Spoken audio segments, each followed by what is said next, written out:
Bem, bom dia a todos, ou boa tarde, ou boa noite. Dando prosseguimento ao nosso evento A Inquisição Portuguesa 200 anos depois, com o segundo módulo, Direito e Práticas Judiciárias Inquisitoriais, com o professor Bruno Feitler. O título da conferência, Evoluções da Praxis Inquisitorial Portuguesa, os processos por heresia, e apresentando o professor Bruno Feitler. Ele é professor de História Moderna da Unifesp, autor de Nas Malhas da Consciência, Igreja e Inquisição no Brasil, Nordeste, 1640-1750, e também autor de várias coletâneas e artigos e capítulos relacionados à temática dos cristãos novos. Bem, então, agradecendo muitíssimo, Bruno, passo para ti a palavra. Muito obrigado, Daniela. Queria primeiro dar bom dia, boa tarde a todas e a todos, agradecer a oportunidade de estar aqui em ótima companhia, né, e de poder apresentar, então, a vocês, a todos que estão aqui, a todos que vão nos ouvir, não é? Essa apresentação que eu vou fazer sobre os resultados de uma pesquisa que eu faço já há bastante tempo e que eu espero que saia bastante em breve, quem sabe ainda esse ano, em forma de livro. Um livro que tem por título, que pelo menos é o que eu prevejo por enquanto, A Fé dos Juízes, Inquisidores e Processos por Heresia em Portugal, 1536-1774. Né? E eu vou começar aqui com um alerta. É um alerta que eu já dou há algum tempo, mas que nunca é demais reforçar, né? O cuidado que o historiador, que a historiadora deve ter ao utilizar os processos da Inquisição Portuguesa, ou, na verdade, qualquer outra documentação inquisitorial como fonte, né? Devemos sempre lembrar que a linguagem e os formatos desses documentos são altamente limitados, tendo em vista as suas funções específicas dentro do procedimento inquisitorial. Essa questão deve ser levantada quando se sabe que os campos da história social e da história cultural são muito importantes nos trabalhos acadêmicos no Brasil, né? São mesmo preponderantes quando se debruçam sobre a Inquisição e sua ação. Então, isso fez com que não se desse, né, não se prestasse atenção a essa questão da forma da documentação. E eu cito aqui o historiador italiano Andrea Del Colle, ao tratar do uso da documentação inquisitorial para a história de fenômenos culturais, ele chama a atenção para a institucionalidade da fonte inquisitorial, que permitia, sobretudo, a compreensão do funcionamento dos tribunais e da mentalidade dos seus ministros. Assim, os documentos inquisitoriais devem ser usados com extremo cuidado e levando em conta esse aspecto, quando são usados de maneira indireta, né, sendo uma fonte direta apenas para a história institucional, né, para a história dos tribunais. Faz-se, assim, necessário um enorme trabalho de contextualização para uma boa compreensão e um bom uso desses processos, ou desses documentos, de modo geral, né? E de um modo mais específico, e também para contextualizar culturalmente essa documentação, também é essencial lembrar que o sistema de provas do antigo regime, ou seja, o sistema de provas legais vigente no direito comum, o ius commune, ao criar todo um método aritmético de qualificação das testemunhas e dos seus dizeres, fazia com que fosse necessário tipificar os relatos, de modo a que esses relatos pudessem ser somados uns aos outros ou subtraídos, de acordo com o teor do que era dito, com a origem do conhecimento do fato, se era presencialmente ou se era por ouvir falar, né, de viso ou de audito, e também o estatuto social da testemunha e do réu, né? Ou seja, os processos que a gente lê são resultado disso, né? Mas também, né, e essa é outra questão, da necessidade dos juízes de enquadrar o discurso dos réus e das testemunhas ao seu próprio conhecimento, como já foi apontado há bastante tempo por Carlo Ginzburg. Enfim, apesar da dialética entre cultura letrada e cultura popular, que, enfim, é essa questão que o Carlo Ginzburg mais chamou a atenção, né, ser muito mais complexa do que a simples dicotomia pode deixar a pensar, né, não se tratava simplesmente de trazer o discurso popular aos moldes dos letrados, do que era feitiçaria, pacto com o diabo, luteranismo, ou, no nosso caso aqui mais específico, heresia judaizante, né. Deve-se ir além disso, Tratava-se de moldar esse discurso a um discurso jurídico que fosse útil aos juízes na hora de se lavrar uma sentença, ou na hora de se comparar o que havia sido dito por uma testemunha com os dizeres de outra testemunha. Essas são, me parece, as verdadeiras razões do discurso indireto que lemos nos processos inquisitoriais. Enfim, o corolário dessa questão metodológica é que, sem estudarmos os processos e os procedimentos inquisitoriais, as variações e os debates internos surgidos de tempos em tempos em torno deles no seio do próprio corpo inquisitorial, não teremos uma boa compreensão da própria instituição. E sem entender a Inquisição e as fontes que ela produziu, não será possível compreender bem os grupos que por ela foram perseguidos, sobretudo quando as fontes inquisitoriais são praticamente as únicas disponíveis para se estudar esses grupos. Então, enfim, a gente pode perguntar por que os estudos sobre esses debates internos à instituição e, de modo mais amplo, sobre a história dos procedimentos legais da Inquisição Portuguesa, eram poucos expressivos até não muito tempo. Felizmente, mais recentemente, estudos têm se debruçado, enfim, aqui no Brasil, em Portugal, em outros lugares também, sobre o funcionamento e a praxis judicial do Santo Ofício Português, analisando a documentação da Inquisição Portuguesa enquanto processos judiciais em si. Esses estudos são essenciais, pois eles tornam os processos e outros documentos inquisitoriais mais inteligíveis, né? E fazem com que compreendamos melhor o lugar do tribunal por entre as instituições legais do antigo regime português e também o impacto que ela teve nas sociedades sobre as quais a sua ação incidiu. E quais seriam as razões desse déficit de conhecimento? Para além das tendências historiográficas das últimas décadas do século passado, desvalorizavam a história institucional, né? Estou simplificando aqui, mas não dá para ir muito nesse detalhe, né? Me parece que podemos identificar o peso da imagem que a própria instituição quis passar de si, de homogeneidade e de constância de práticas, mas também a inegável tendência literária, para não dizer popular, né, filhas da lenda negra, mas que certamente influencia a academia também, né, a produção acadêmica, de ver a Inquisição como uma máquina, seja completamente arbitrária e sem regras, né, seja à frente do seu tempo em sua eficiência de métodos persecutórios. Duas imagens, me parece claro, que não condizem com a realidade. As reedições e traduções de textos de manuais inquisitoriais medievais também não ajudou a desfazer essa imagem. A consequência dessa tendência é aquilo que Julio Caro Baroja chamou, já há bastante tempo, de uma inquisição sem inquisidores, né? Ou uma inquisição sem rosto, que inevitavelmente leva a se pensar que teria uma praxis judicial constante e inabalável, quando as ações inquisitoriais, como muito bem diz Kimberly Lin, um livro que me parece que é muito importante, né? Um livro de 2013,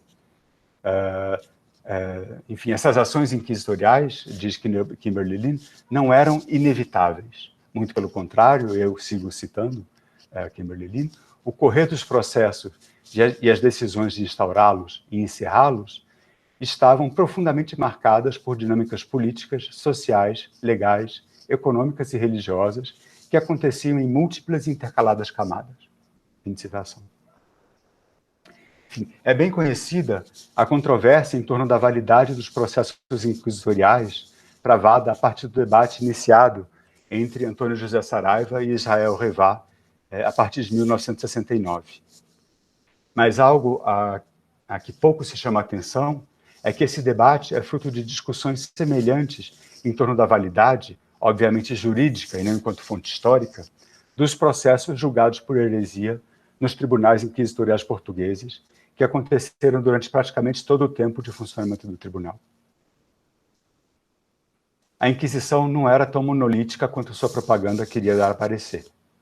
Não só por ter sempre havido debate nas mesas inquisitoriais, né? Perceber isso no Conselho Geral, a instância suprema da Inquisição, é bem mais difícil, né?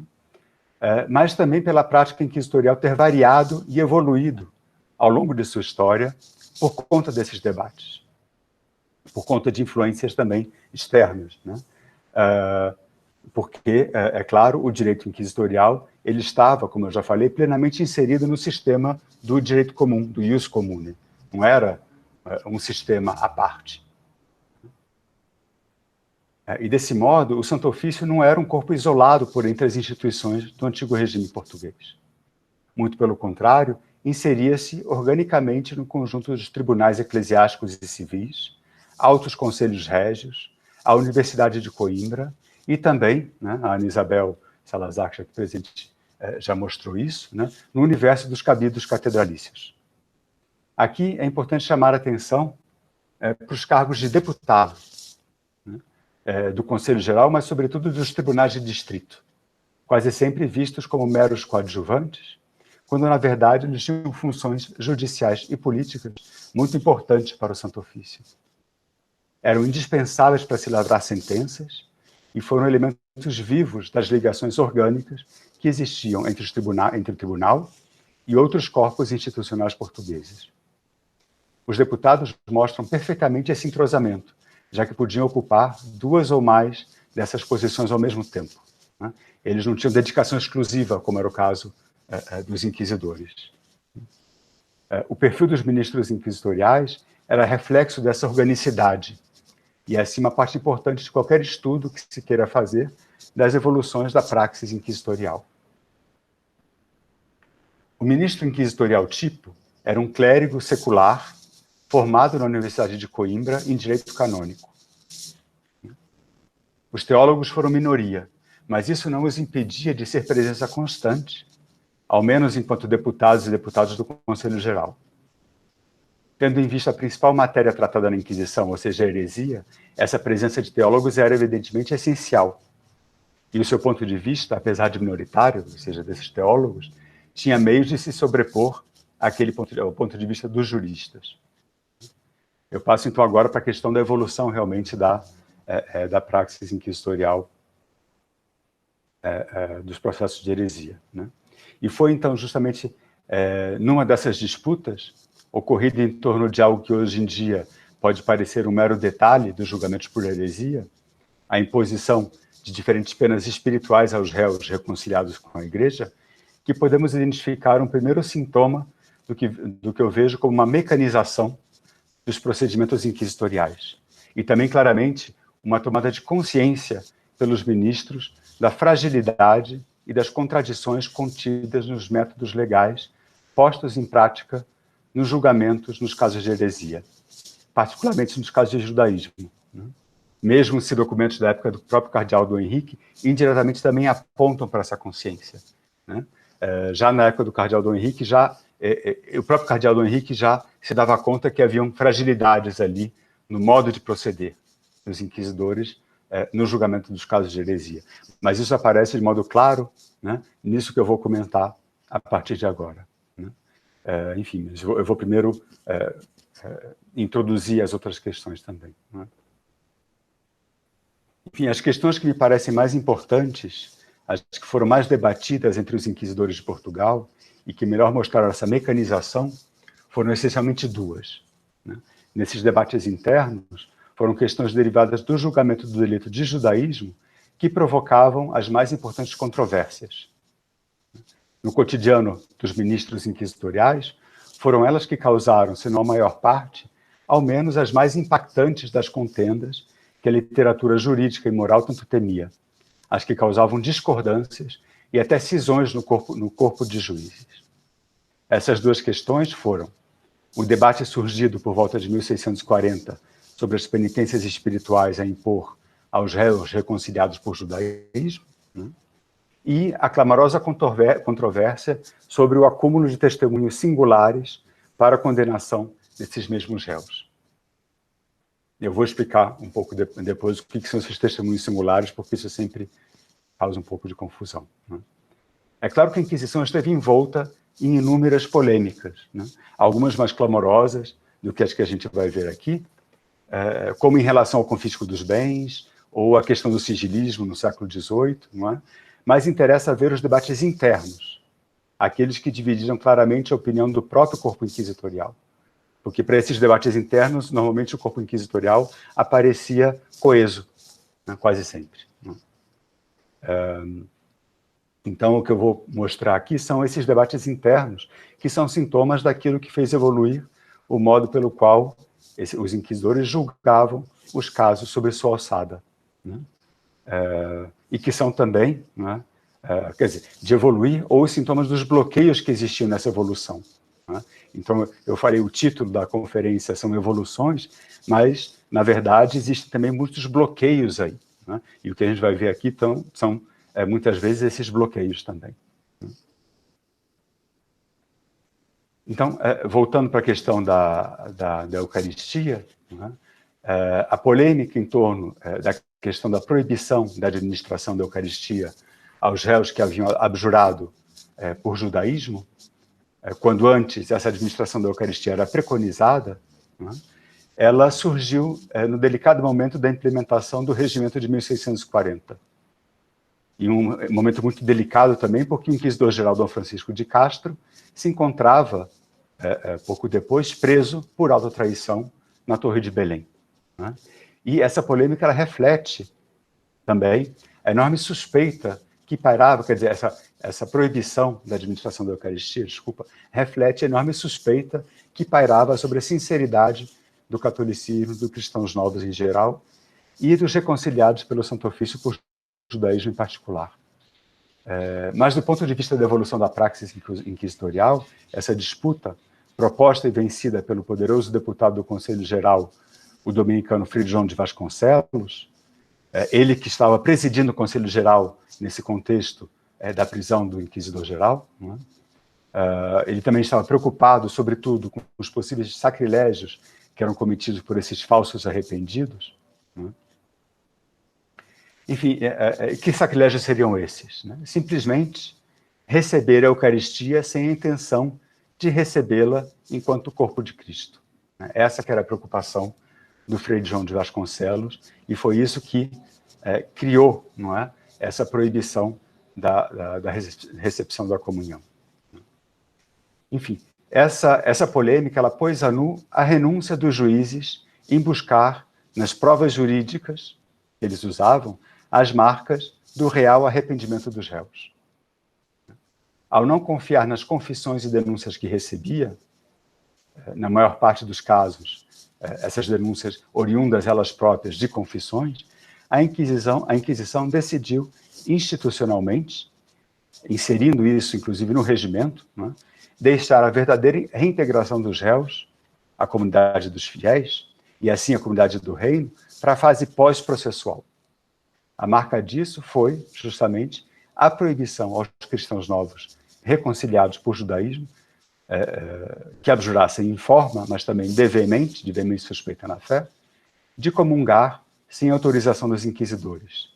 Ou seja, para essas pessoas que abjuravam em forma ou de veemente poderem receber a comunhão, era preciso que, posteriormente ao fim do processo, posteriormente à reconciliação deles, eles pedissem autorização aos inquisidores. E, para isso, esses inquisidores iam conceder, para conceder essa autorização, eles iam colher testemunhos de bom comportamento do penitente, do seu pároco e dos seus confessores. A grande maioria do corpo inquisitorial do tempo, ali dos anos 1640, tentou demover o Conselho Geral de implementar essa regra, demonstrando o quanto ela entrava em contradição com o fato do tribunal ter aceito as confissões desses reconciliados. Mas esses alertas não deram resultado, né? E a regra ela entrou em uso.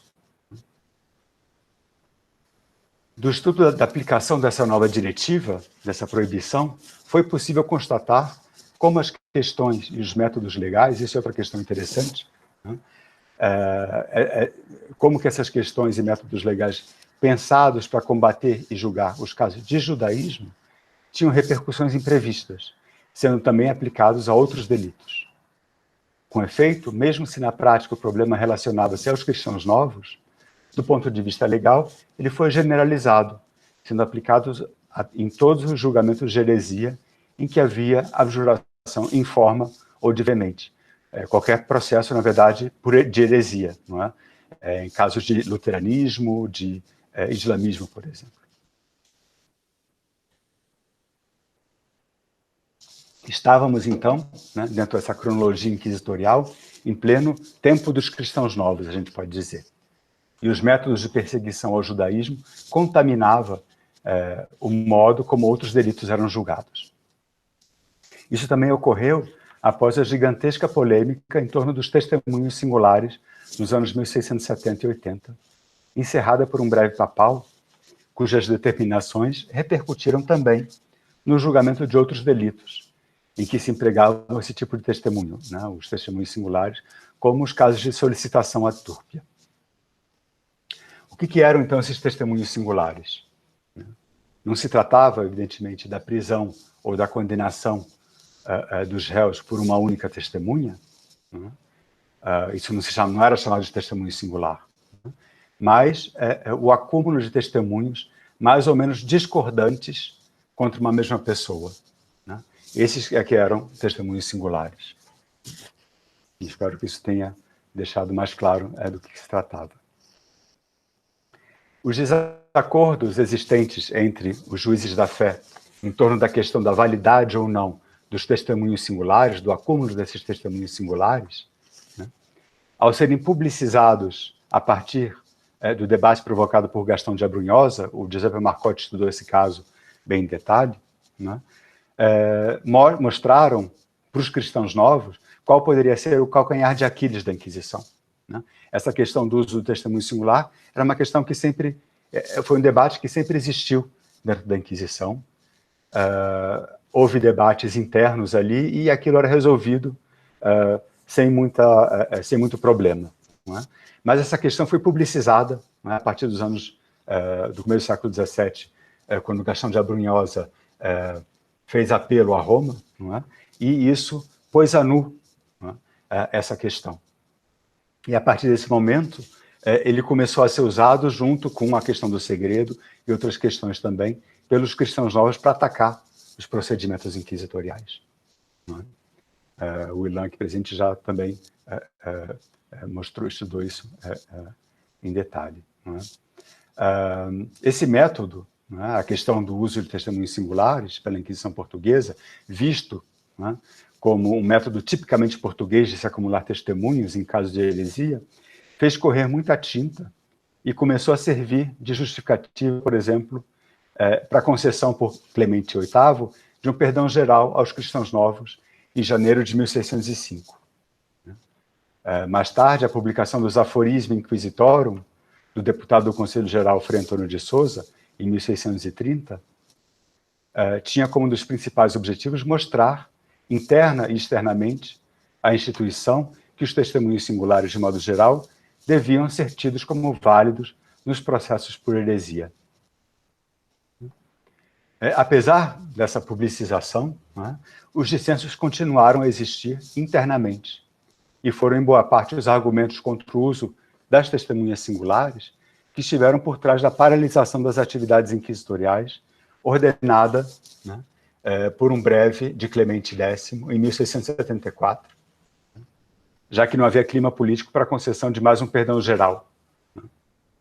Não houve autos da fé em Portugal por praticamente 7 anos, durante parte dos quais, desse tempo, né, a Congregação do Santo Ofício em Roma analisou as queixas dos cristãos novos e os procedimentos legais da Inquisição Portuguesa.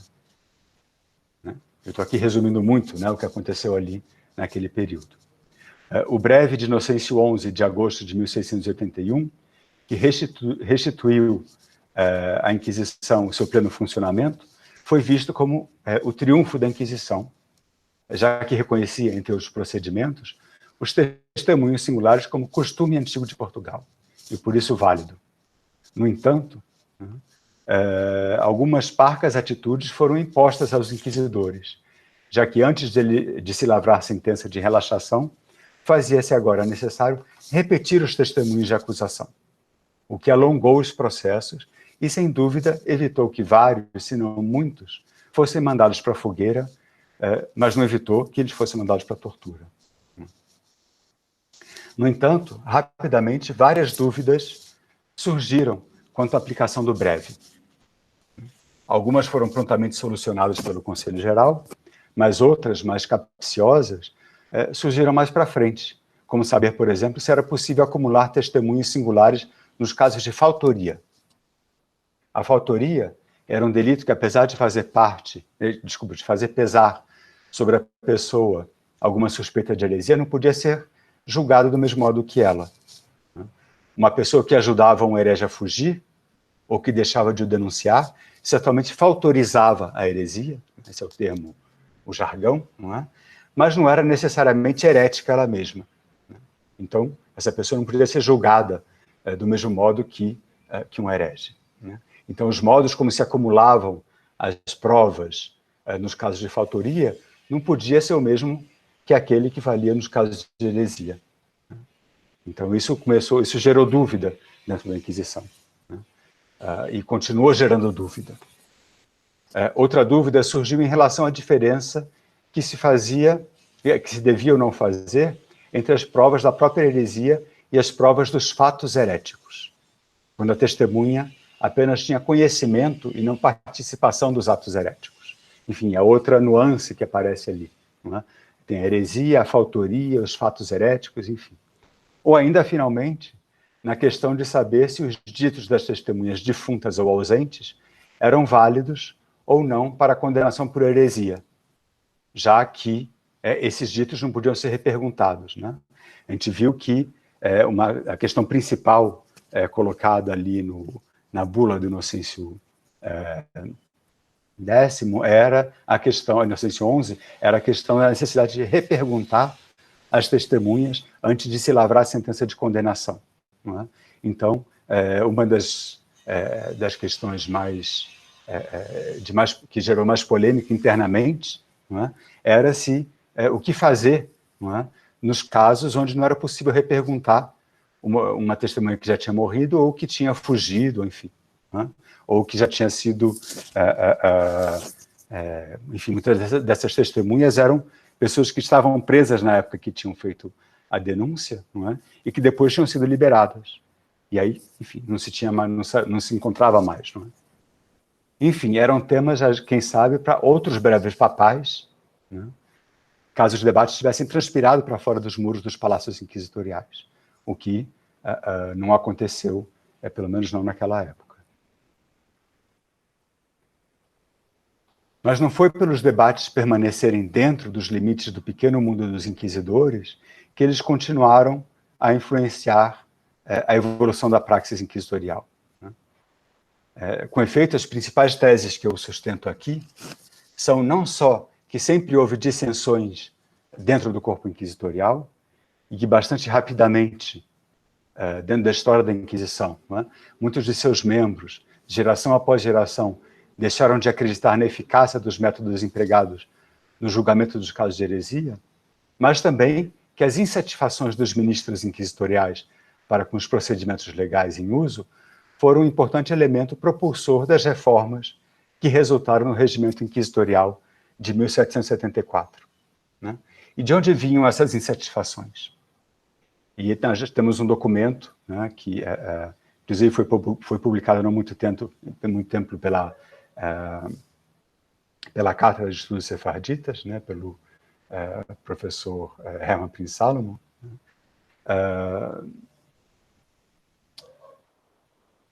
e é um relato, não é, do deputado do Conselho Geral, Antônio Ribeiro de Abreu, feito em 1743. Né?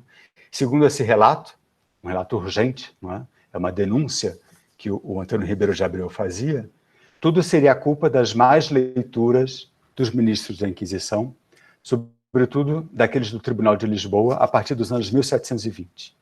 Inquisidores e deputados, sem dúvida, tinham lido, né, aquele texto que era conhecido na época como Notícias Recônditas, e que eram atribuídas ao padre Antônio Vieira. Mas elas não faziam mais, né, como se sabe, do que condensar todo um conjunto de questionamentos e argumentos contra o modo como a Inquisição julgava seus presos por judaísmo na esteira de outros textos, manuscritos como os gravames dos cristãos novos que as precederam. Né? Internamente, esses questionamentos e insatisfações se materializavam em discussões entre colegas sobre o tipo de delito a ser tratado. O delito era heresia ou era falso testemunho? Né? e também num tratamento mais expeditivo dos processos por heresia. Esse tipo de problema não era novidade, e o próprio Ribeiro de Abreu cita casos similares ocorridos no Tribunal de Coimbra nos anos 1620. A diferença é que, em começos e meados do século XVIII, os argumentos sistematizados e fundamentados, que já uma vez conseguiram paralisar a Inquisição, agora se adicionavam à crítica ilustrada, racionalista e galicana. Os ministros inquisitoriais, ou boa parte deles, estariam deixando de ver na heresia a gravidade que lhe impingiam anteriormente, tendendo a opinião de que ela poderia ser julgada em parâmetros similares aos crimes comuns. Já nos anos 1710, aquele que um dos inquisidores internamente chama de seita dos rigoristas, era minoria em Coimbra, e o mesmo parece se verificar em Lisboa na década seguinte. Aqueles que eu chamei, em contraposição, de laxistas, como eles não tinham alternativas, ou quem sabe não tinham ânimo ou articulação política para alterar oficialmente os procedimentos em uso, sobretudo a validade dos testemunhos singulares, chancelado por bula papal, longe de qualquer simpatia pelos réus, a gente tem que se tirar qualquer ideia disso aqui, tornaram o julgamento dos casos de judaísmo mais expeditivo. Na verdade, a coisa ainda é mais terrível do que a gente pode imaginar. As reformas pombalinas serão, pelo menos teoricamente, o antídoto a essa paralisia. Então, às vezes, o procedimento ele não evoluía, ele, muito pelo contrário, ele estava bloqueado. Enfim, quando a gente faz, então, a contextualização da redação do Regimento Inquisitorial de 1774, a gente deve, evidentemente, reafirmar a importância dos fundamentos ilustrados da sua formulação e da redação que a historiografia desde sempre identifica. No entanto, tanto nos fundamentos quanto na redação do novo regimento, surge claramente também a influência dos debates travados internamente e externamente à instituição havia ao menos um século. O novo regimento, sem dúvida, é pombalino, é ilustrado. Enfim, existe essa influência claramente ali. Mas ele também respondeu a demandas internas da instituição e à evolução dos modos como seus ministros identificavam os principais alvos a perseguir. Ou seja, quem sabe não só os casos de heresia, mas os casos de falso testemunho. Ou o problema, dos falsos testemunhos. Com efeito, ao analisarmos de perto alguns dos pontos originais do novo regimento, percebemos que, para além de evidente raiz ilustrada, outras origens mais discretas apontam para a própria história do tribunal e que começaram a surgir na prática antes mesmo da promulgação do novo regimento. As reformas pombalinas foram, assim, uma resposta às necessidades internas da instituição, o que igualmente podemos perceber a partir da análise de processos julgados nos anos que imediatamente precederam a entrada em vigor do novo regimento. Contrariamente ao que acontecia antes de meados do século XVIII, por exemplo, quando se lavravam os decretos de prisão dos réus sem nenhuma justificação específica da parte dos inquisidores, agora esses decretos eram largamente circunstanciados. Não só isso, mas também aprovados pelo Conselho Geral. Enfim, do texto do próprio regimento, eu vou trazer aqui um exemplo que deixa claro essas origens. Enfim, o regimento afirma com grande eloquência a necessidade de se obter uma prova, e eu cito, legalíssima, ainda mais clara que a luz do meio-dia. Fecha citação. Para se condenar a réus negativos e diminutos. O regimento relembra com horror a prática anterior e o infindável número de réus processados e relaxados em base no segredo do nome das testemunhas e do acúmulo de testemunhos singulares. E eu abro citação novamente. Expostos, por esse modo, os réus à defesa improvável de uma negativa vaga e genérica ou à consternação de deporem às cegas, que se declararam com todas quantas pessoas lhe fornece sua memória para ver em si, por esse modo, dão ou tocam nas pessoas que os acusaram. Fim de citação. Como se dizia há muito tempo, cito novamente, o medo da morte lhes fazia fingir declarações que nunca houve. Fecha citação. Esses terríveis danos tinham por origem o segredo que pairava sobre a publicação da prova da justiça, a qual nem o réu nem o advogado tinham acesso, como é bem conhecido, né? Problema já resolvido pelo regimento, enfim, no título 1º. Né? E aquilo que o regimento cita, né, nominalmente como a bula denominada inocenciana, né? Ou seja, o uso como prova de testemunhas singulares, inábeis, defeituosa. Ou seja, o mesmo vocabulário que aparece, não é, no Gravame dos Cristãos Novos, nas notícias recônditas. No regimento, esse tipo de testemunhas são taxados, como nas notícias recônditas, contrárias às leis divinas e humanas. Assim, a partir de 1774, era necessário, eu cito novamente o regimento, o mesmo número de testemunhas, sendo legais, idôneas e sem defeito jurídico, que os que convencem nos mais crimes que se processam nos juízes seculares. Fecha citação. Deste modo, também é bom salientar que, apesar do delito herético ter sido equiparado aos crimes que se processam nos juízes seculares, nunca se entrou em discussão, nem na Inquisição, nem fora dela, seja em Portugal ou em outros domínios, uma mudança total do sistema legal. Né? O regimento de 74 não faz isso. O que ainda vigia era o sistema de provas legais, né? E não de prova livre, e que permanecerá em vigor, ainda bem entrado, pelo menos em Portugal, o regime liberal oitocentista. Mesmo assim, podemos dizer que se instaura um novo paradigma de funcionamento para o tribunal. Começa então, né, termina então, né, o tempo dos cristãos novos e começa o tempo dos libertinos, durante o qual o rótulo herético passa, né, a libertinos, livres pensadores e maçons, convertidos em principais inimigos da monarquia e da religião. Como ocorreram os processos desses casos, quais debates surgiram em torno dos procedimentos legais a instaurar, são temas que, infelizmente, não cabem tratar aqui. Muito obrigado pela atenção. Muito obrigada, Bruno, pela brilhante e instigante conferência, né? Tantas questões que vão nos fazer pensar. E podemos, então, agora iniciar os comentários, o debate, as perguntas, e vamos fazer blocos de 3 perguntas. E aí o Bruno comenta e vamos dando sequência desse modo. Ok? E professor Paiva, então pode falar, por favor. Não notei.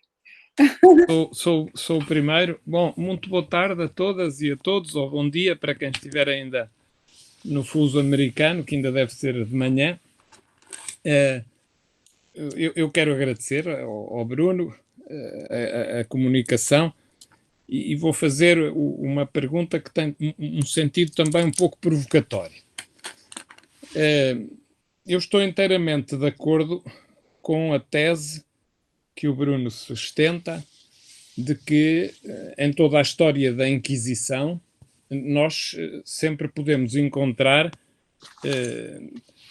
sinais de luta interna, de disputa interna, de debate em torno de diversos aspectos, não só os atinentes ao modo de julgar e ao modo de proceder inquisitorial, e também insatisfações, enfim, próprias de instituições onde há um conjunto amplo de ministros e oficiais que disputam poderes, hegemonias, lugares, cargos, enfim, proximidades do Conselho Geral, proximidades do Inquisidor-Geral, isso não tenho dúvidas.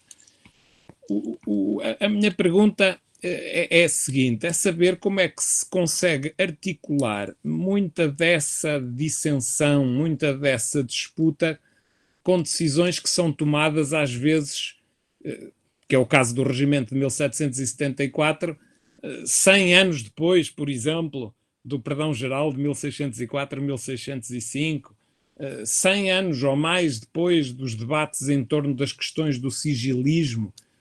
Como é que isso se espelha de facto quando se está a decidir o regimento de 1774? Isto é, eu acho que a tese do Bruno de que o regimento de 1774 também é uma resposta a debates internos é aplicável se considerarmos os 10, 15, 20 anos anteriores ao regimento de 1774, sobretudo o período a partir de 1760, porque desde 1760 o tribunal começou a ser, enfim, premiado por uma série de ministros e oficiais de confiança pombalina, que provavelmente começam a ter já também outras visões do direito, e, portanto, aí sim há um debate entre esses e alguma tradição que está para trás.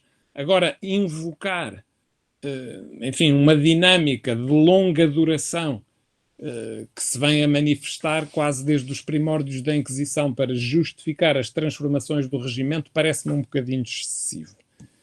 Tanto mais que aquilo que me parece absolutamente essencial é que essas transformações acontecem sobretudo por novas concepções do direito que são setecentistas, são do direito iluminista, não é? E não tanto por debates que lá vêm de trás. E, portanto, a pergunta para o Bruno é se ele encontra, de facto, no regimento de 1774 ou em documentação que tenha compulsado em torno desta questão, referências a debates que, enfim, começam lá na pré-história da Inquisição, quando ela começa a afirmar-se. E era isso, desculpem que isto tocou aqui, entretanto. Ilan, vamos fazer então aquela sequência de 3, né? Então, Ilan, pode... Bruno, parabéns pela apresentação, pela conferência. Acho que é bem interessante o que você traz para a gente, sobretudo, acho que esse debate pós-1681, e eu acho que eu estou bem ansioso para ler o seu livro e ver essas questões sendo tratadas. A minha pergunta vai no sentido... é uma dupla pergunta, na verdade.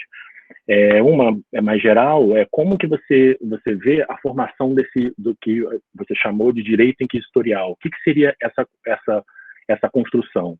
Além das bulas, claro, e do próprio regimento, o que mais faz parte dessa construção positiva, né, tirando as jurisprudências, ou livros de pragmática e tudo mais, mas o que constrói esse direito? Enfim, o manual do Emerick, revisto pelo Penha, os aforismos do Antônio de Souza. O que você vê como essa construção? E em relação, eu sei que você faz o debate interno das reformulações da praxis inquisitorial, mas você consegue fazer uma ligação direta entre determinados críticos ou determinadas críticas à Inquisição sendo não só discutidas, mas incorporadas essa praxis mais diretamente? Por exemplo, você fala do regimento de 1674 e das ações pombalinas. O Dom Luís da Cunha ele vai elencar praticamente vários dos elementos que vão estar presentes nas transformações pré-regimento, como, por exemplo, a própria abolição da distinção entre cristãos novos e cristãos velhos, em 73, ela já tinha sido apontada lá no testamento político do Dom Luís da Cunha. Será que esses debates, esses escritos, eles também influenciaram e fizeram, não a Inquisição mudar diretamente, mas pelo menos forçar o debate interno dentro do Conselho ou dentro das mesas dos tribunais de distrito? Mas parabéns, Bruno, eu gostei bastante da conferência. Obrigada, Ilan. Agora, Claude, por favor. Muito obrigado, Daniela, e parabéns, Bruno, adorei a tua palestra. Eu tenho um comentário, uma pergunta, um comentário muito geral. Tu, com muita razão, estás polemizando com essa visão estereotípica da Inquisição portuguesa, a Inquisição geral, a visão decimonônica de uma Inquisição monstruosa e a visão do século XX e XXI de uma Inquisição totalitária, não é? Agora, a visão da Inquisição totalitária, eu acho que um dos problemas não é a falta de conhecimento da maquinária inquisitorial, como tu estás agora a reconstituir, o que é muito bom, é uma falsa avaliação do próprio sistema totalitário.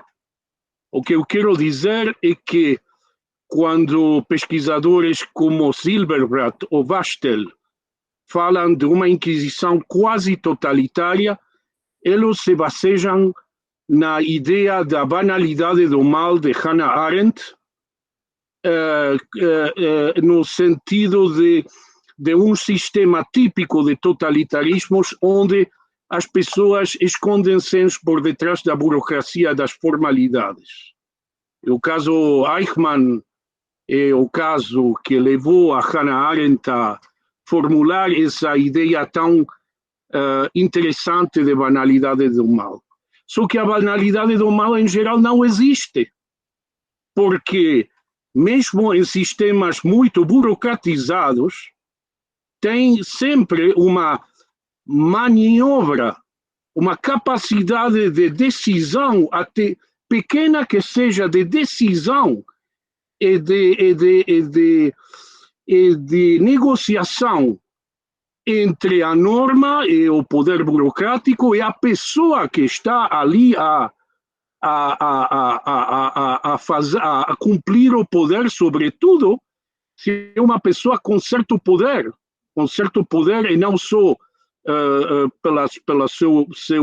pelo seu cargo, mas também pela sua faculdade de exercer poder.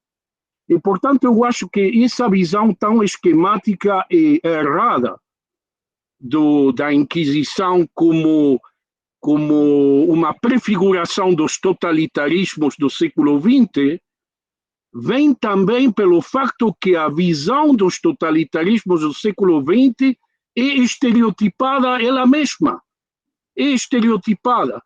Eu tenho uma certeza que uma reavaliação da tese de Hannah Arendt da banalidade do mal é dar mais atenção que o carrasco burocrático tem mais poder e faculdade do que ela achava, ela pode ter uma repercussão muito positiva também nos estudos inquisitoriais.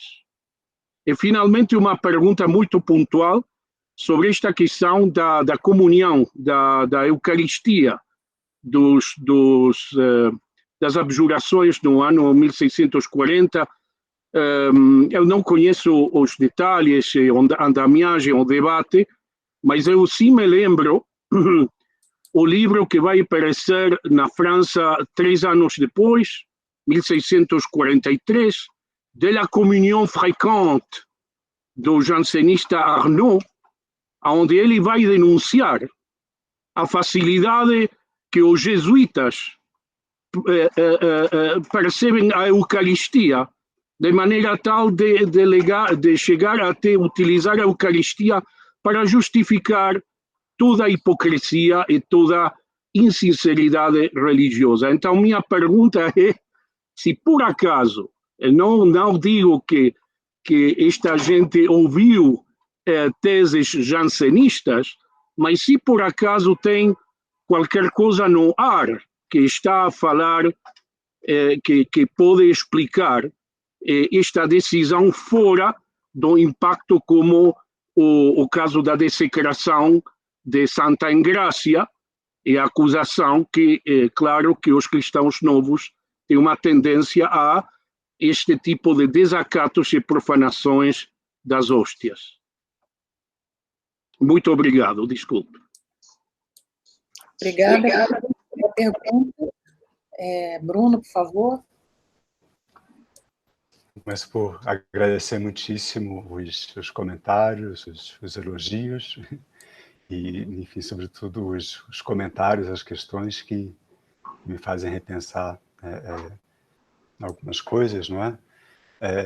Professor José Pedro, enfim, sim, sem dúvida tem coisas ali, a apresentação pode ter sido um pouco, enfim, exagerada na retrospectiva, não é? Mas é claro que, enfim, me parece muito claro pelo texto do regimento como há sinais óbvios ali do uso, inclusive, do vocabulário, que era o vocabulário do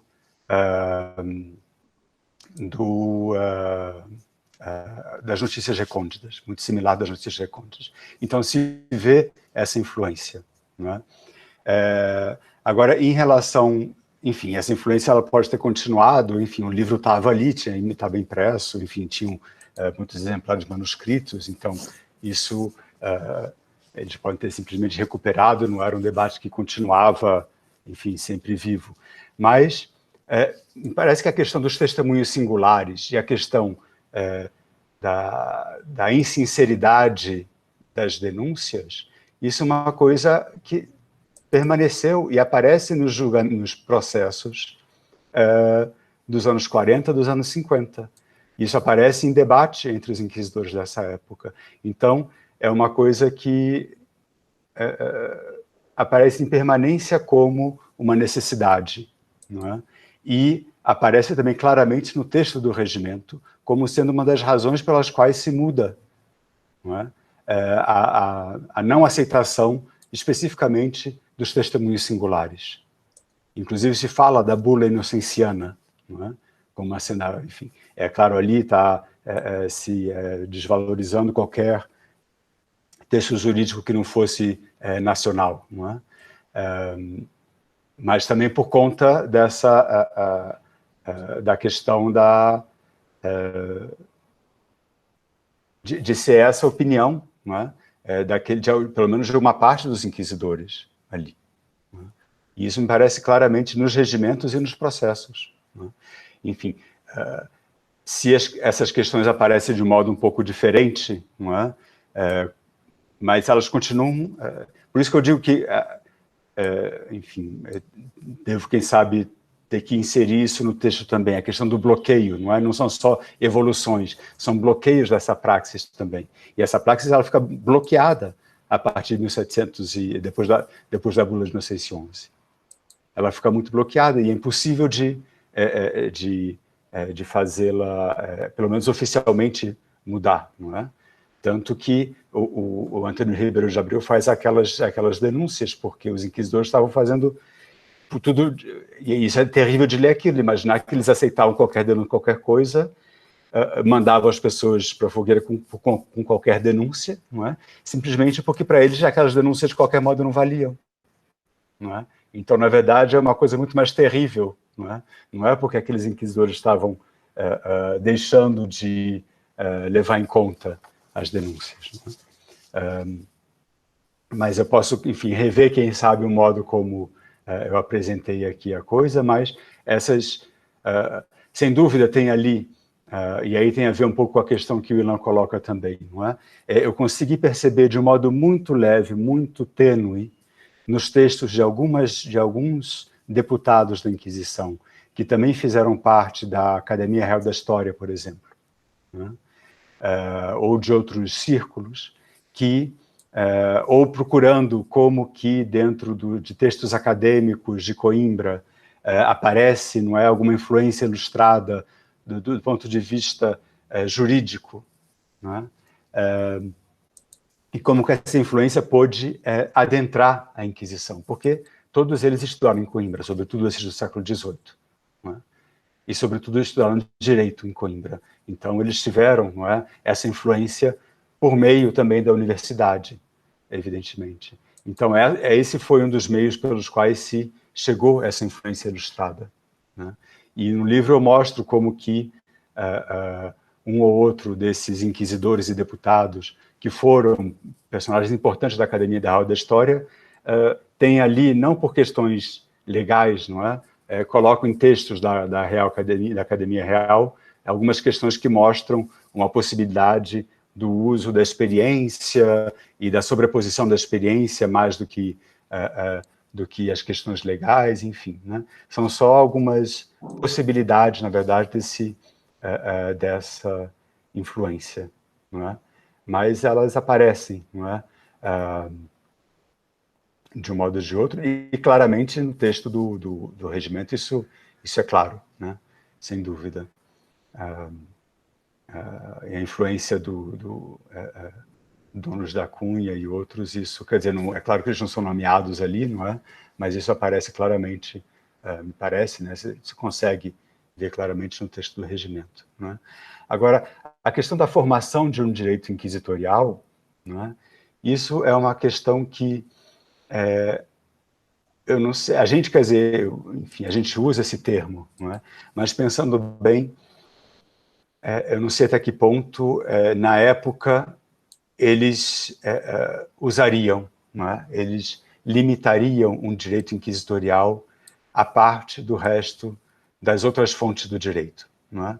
O ius comune, o direito comum, era o conjunto de fontes do direito, que ia da Bíblia à prática dos tribunais, passando pela legislação régia, passando pelo direito canônico, pelas bulas papais, enfim, tudo isso era direito comum.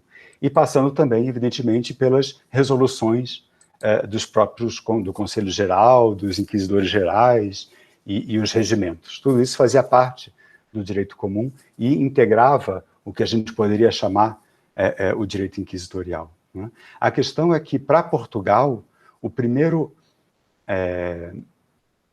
manual inquisitorial impresso, não é? O primeiro manual inquisitorial impresso foi aquele do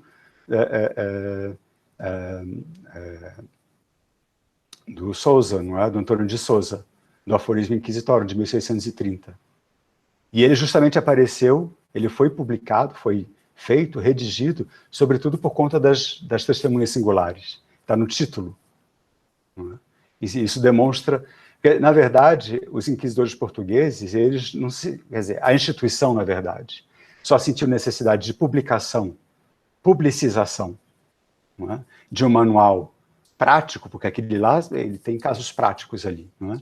Dentro desse contexto ali das testemunhas singulares. Dentro do contexto também dos perdões gerais, outra questão importante tratada ali é do perdão geral, não é? E para bloquear qualquer possibilidade de promulgação de outro perdão geral, é outra questão que é tratada lá, não é? Mas a instituição não sentiu necessidade de publicar, antes disso, nenhum outro tratado, porque já haviam os tratados italianos, haviam os tratados espanhóis, e isso era suficiente, porque tudo isso integrava, não é? E era naturalmente usado pelos inquisidores portugueses, né? E mais do que esses outros tratados que eram, enfim, o Carena, ou aquele que é muito citado, Penha, enfim, o Aymeric, que a gente usa muito porque justamente tem traduzido, não é? Eles citavam muito mais outros tratados gerais de direito criminal, como o Farinati, por exemplo. Era muito mais importante, enfim, posso estar exagerando aqui, né? Mas era muito mais citado o Farinati do que o Penha. Me parece, quer dizer, teria que fazer uma quantificação, mas olhando lá assim, né, para os casos mesmos, sobretudo essa questão do testemunho, a validade de testemunho, como quantificar e tudo mais, era o Farinati. E outros também, enfim, né? Poderia dar aqui, enfim... enfim, o Simancas também é muito usado, o Juan de Rojas, que também é do âmbito inquisitorial, enfim. Mas, que mais? Enfim, o Fragoso, no caso português, não é? Mas que aí tem a ver com o uso da teologia no direito régio, enfim. E tem vários outros aqui que eu não vou agora me lembrar, não é? Mas, enfim, daria para ir por esse caminho, né, em relação ao que você pergunta. E, Claude, agradeço muito a sua colocação em relação à questão da estereotipia, né, do que é o totalitarismo, é uma coisa realmente que deveria ser, tem que ser colocada quando a gente faz esse tipo de colocação, não é? Em relação à questão da comunhão, sem dúvida tem, não é? Todo o debate sobre a frequente comunhão colocado pela publicação do texto do Arnaud, não é? E eu tentei estudar isso também em relação ao contexto ibérico. E existem ali, no contexto ibérico, as duas posições, não é? Existe mesmo em Portugal o uso da frequente comunhão e continua existindo, não é? Inclusive, no âmbito ali da própria família do deputado do Conselho Geral, o João de Vasconcelos, a irmã dele fazia uso da frequente comunhão. Não é? Tinha lá os confessores dela que administravam isso, enfim. Não é? Então, me parece, como você falou, não é, a proibição que é feita no regimento de 1640 é muito mais conectada ao contexto propriamente ibérico, propriamente português, da questão dos desacatos, desacato de Santa Engrácia, sobretudo, não é? Esse contexto local ali. Não é? Enfim, eu também no livro e no artigo que eu já publiquei, eu vejo isso com um pouco mais de detalhe. Mas você tem razão de chamar a atenção para esse contexto mais amplo. Né? Obrigado. Segunda rodada, então, das nossas perguntas, questões, comentários, começando pela Ana Isabel, por favor. Muito obrigada, Daniela. Eu também queria dar os parabéns ao Bruno, é sempre um prazer imenso te ouvir.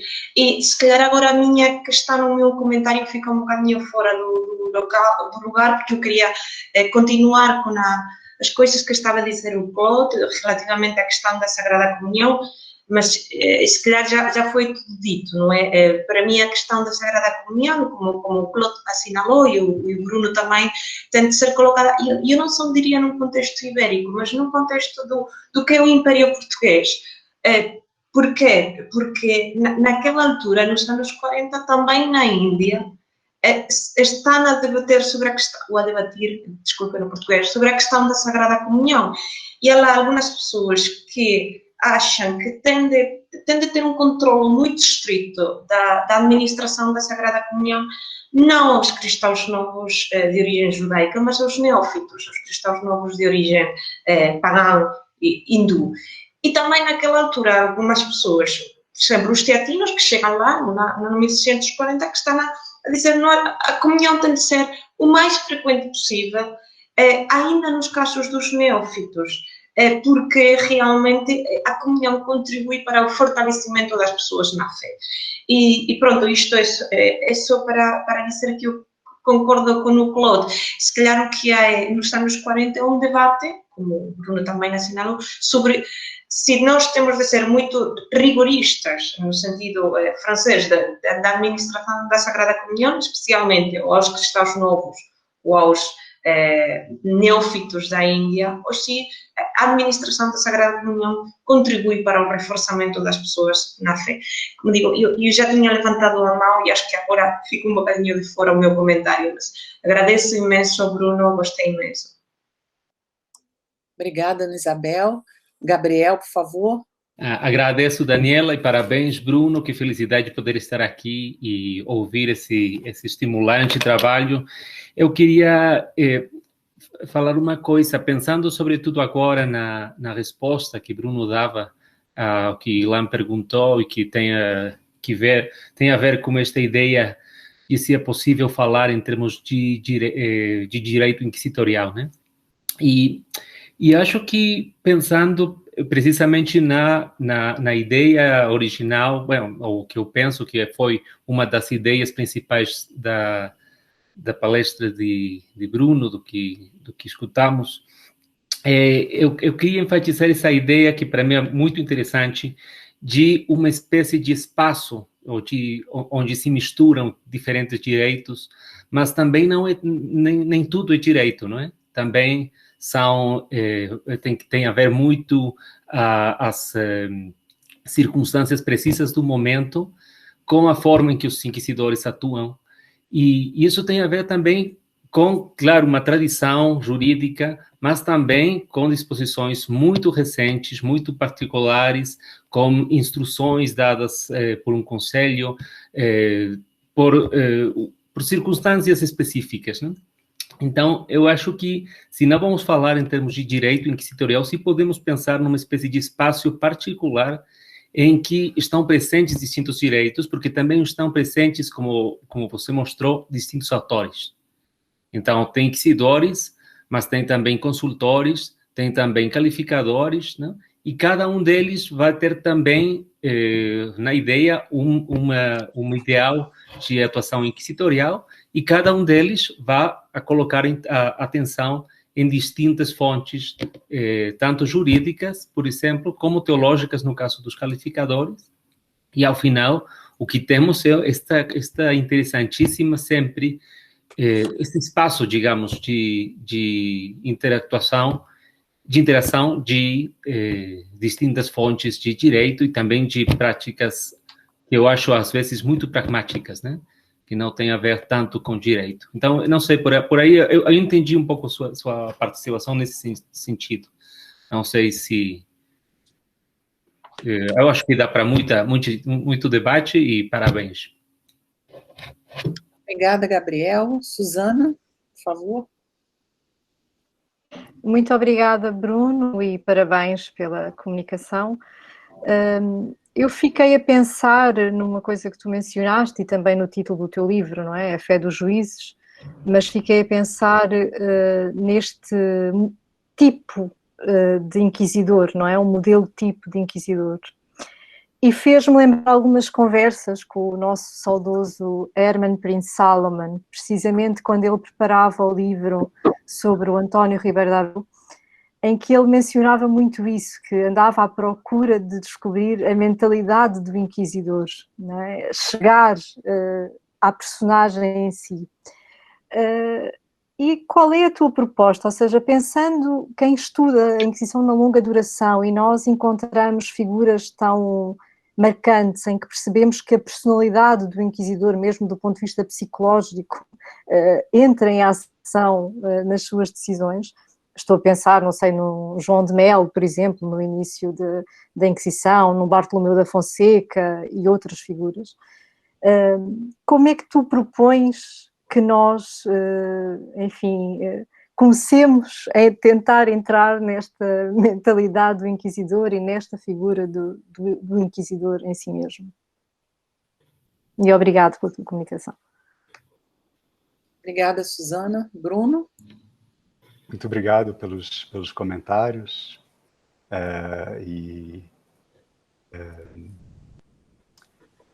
Ana Isabel, enfim, também deixei de mencionar, não é? Mas a Ana Isabel também tem um texto muito importante nessa questão da comunhão, não é? Sobre o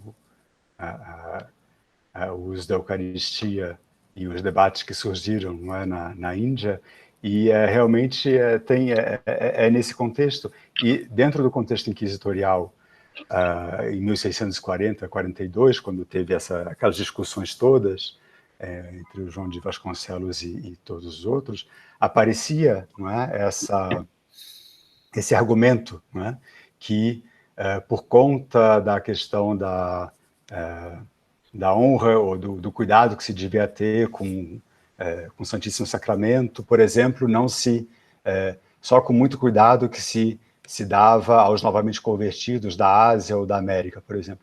Mas isso, quer dizer, no âmbito inquisitorial, isso ficou ali como argumento, mas não foi levado a grandes discussões, né? Ficou muito mais... outros argumentos foram mais importantes, mas me parece, isso é uma coisa que eu cheguei a comentar já uma vez com o professor José Pedro Paiva também, não é? A importância da Eucaristia, em Portugal, enfim, no mundo ibérico, né? Eu acho que tem que ser estudada ainda e muito, né?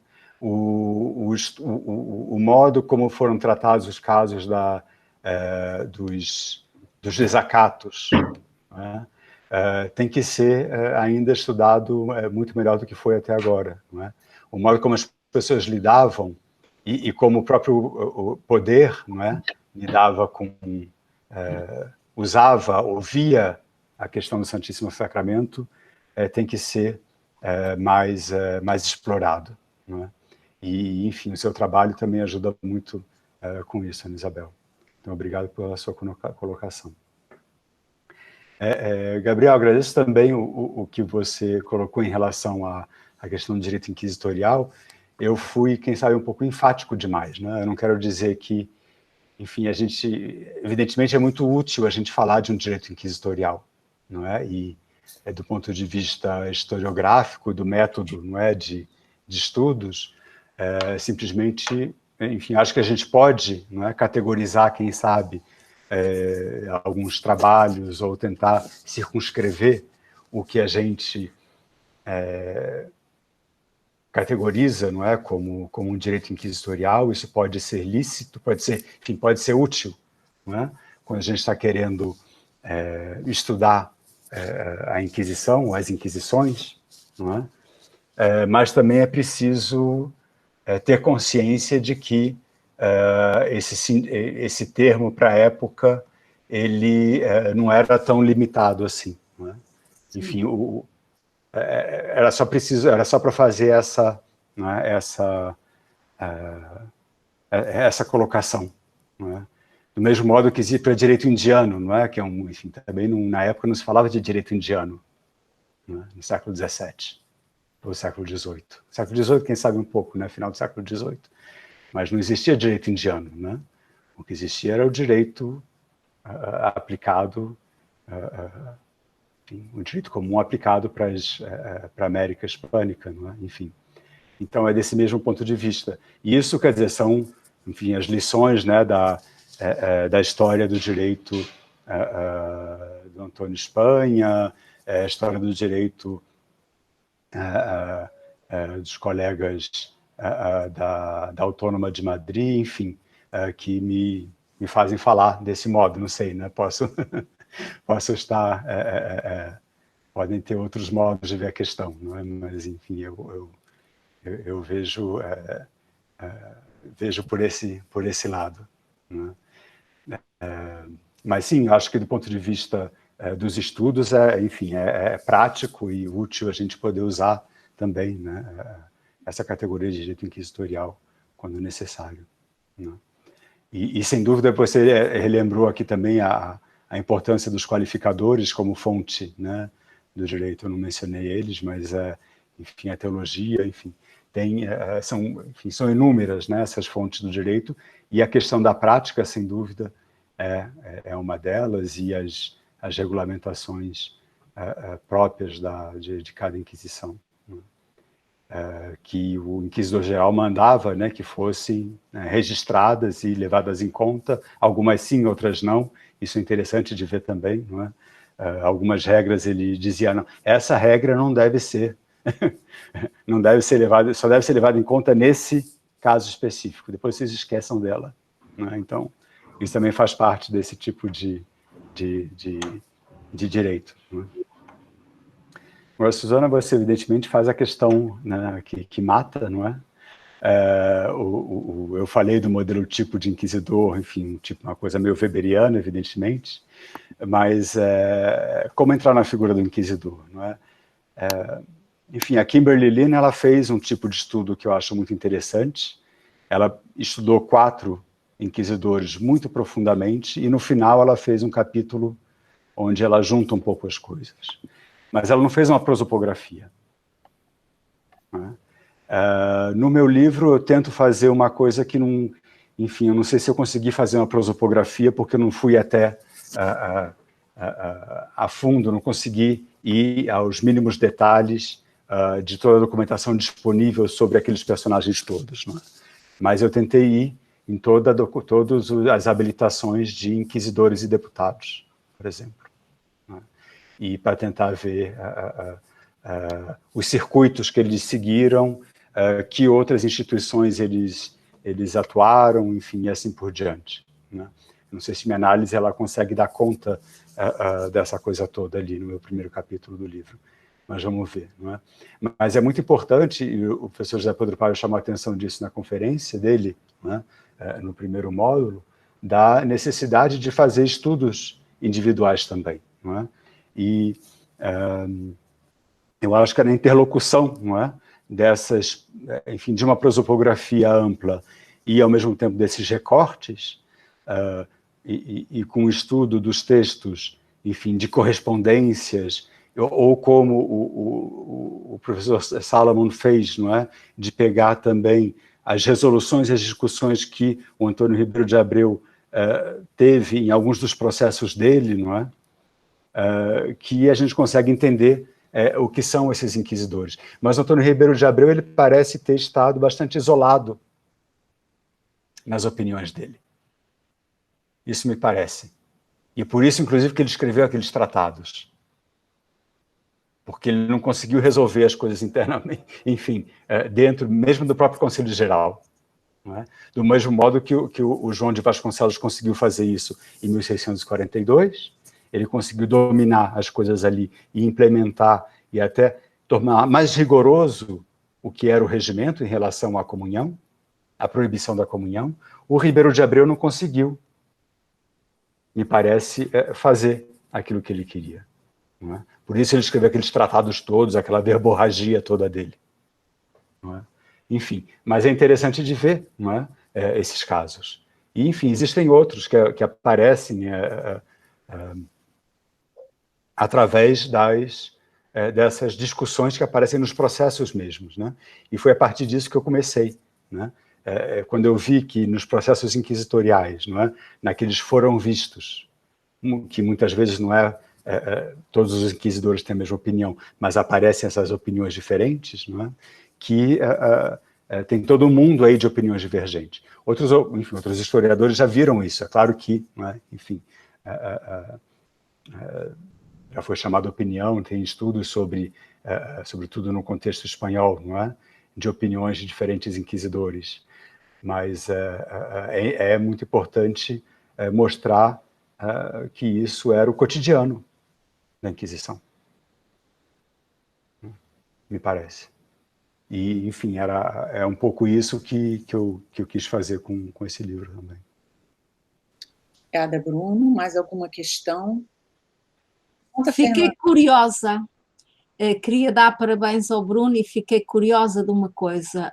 A oposição, quais são as grandes clivagens em termos de pertença a colégios maiores? Ela está presente, por exemplo, em alguns desses debates, ou seja, até que ponto o espaço de formação, a instituição formadora depois condiciona quase partidos, entre aspas, na Inquisição. Acontece assim.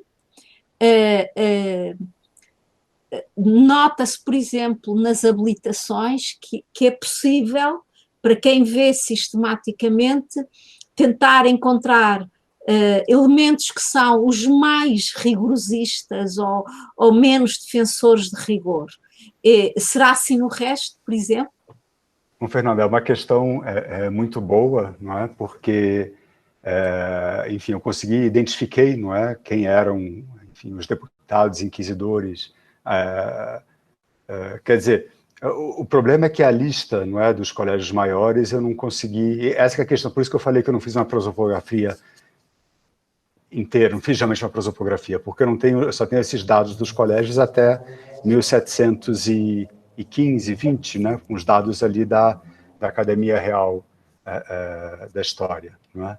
Eu não tenho os dados da própria documentação de Coimbra. Então, eu não consegui ver isso claramente para o período posterior.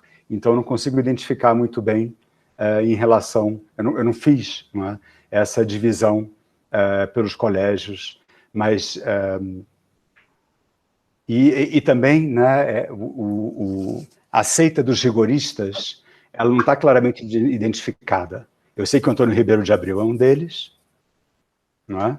A gente poderia dizer que não Bartolomeu de Monteagudo, fugiu agora o nome, enfim, anteriormente também, sem dúvida, teria feito parte, não é?